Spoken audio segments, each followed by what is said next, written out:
In this video, we'll talk a little bit about events. We'll start by talking about event loops. Early interactive text adventure games were often driven by a piece of code that looks something like this. While true, get command from user, put the command inside of a command variable, then handle the command. In a nutshell, that's a primitive event loop. It's looping on events and handling those events.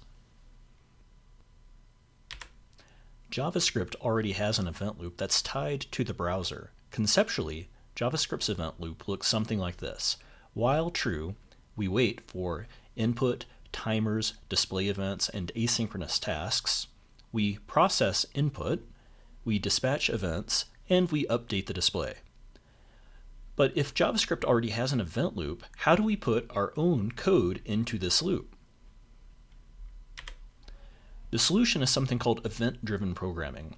We register a function to evaluate when an event is matched. Your function may receive information about the event as a parameter. The programmer typically doesn't have direct access to the event loop. In the case of keyboard input, we use the addEventListener to add an event type with an event handler function. Keyboard input event types include key down, key press, and key up. In this case, the object has to be an HTML element that can receive keyboard input. In this example, I have placed a hero on the screen, and I'd like to be able to move the hero around with the keyboard. To accomplish this, I will create an event listener. The event listener will be connected to an event handler. The event handler is simply a JavaScript function that takes an event as a parameter.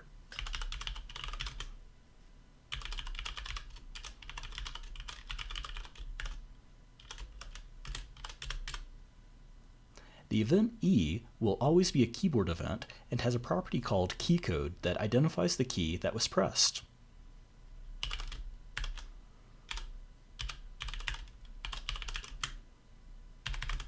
But how do we know what the codes are? I've linked this tool on bblearn, which you can use to get the key codes. In this case, we need the codes for W, A, S, and D. Now that we have these codes, we can complete our event handler. If the key code is equal to 87, that means that the user has pressed the W key.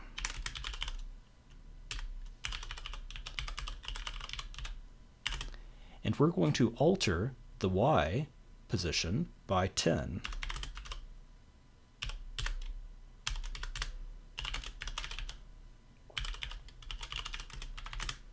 If the user has pressed the S key, that corresponds to the key code 83.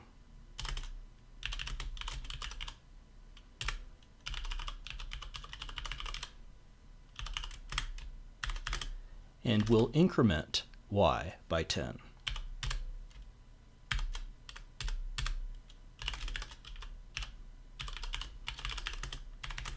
If the user has pressed the A key, that corresponds to key code 65.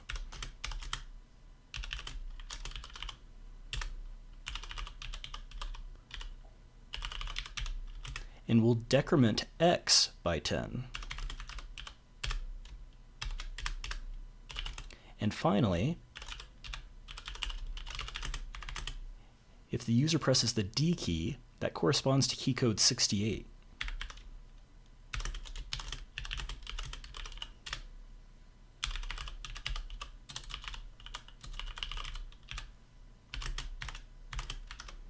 And we'll increment X by 10. After we've completed the key down event handler, we need to attach it to an event listener. In this case, we're going to do the attachment to the document. And we're going to listen for the key down event,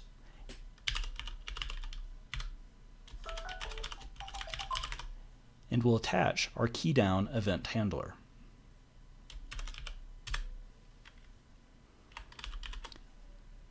We can save our file, and then load it in the browser. And now if I press W, you'll see that my hero goes up. If I press A, my hero goes to the left. If I press S, my hero goes down. And if I press D, my hero goes to the right. Mouse input in Pixie.js works in a similar fashion, but first we have to set interactive equal to true for any sprites that should receive mouse input.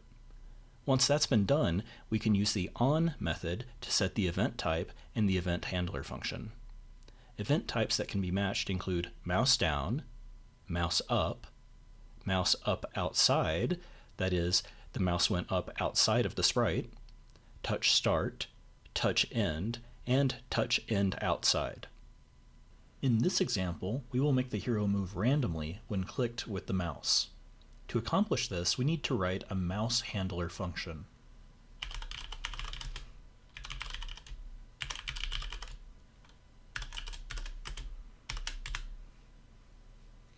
This function needs to change the hero's position randomly.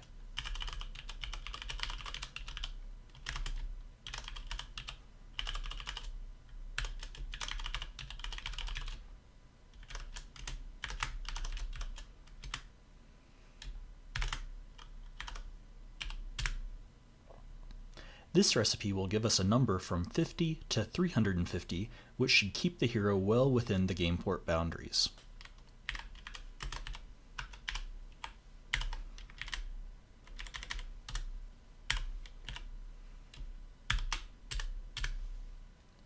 Now we need to take the hero and turn interactive to true, and then attach the mouse handler to the hero.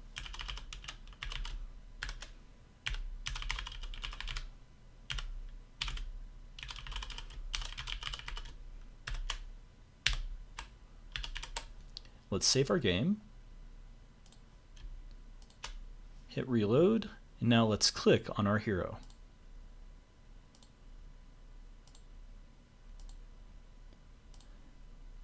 As you can see, the hero moves randomly each time we click it.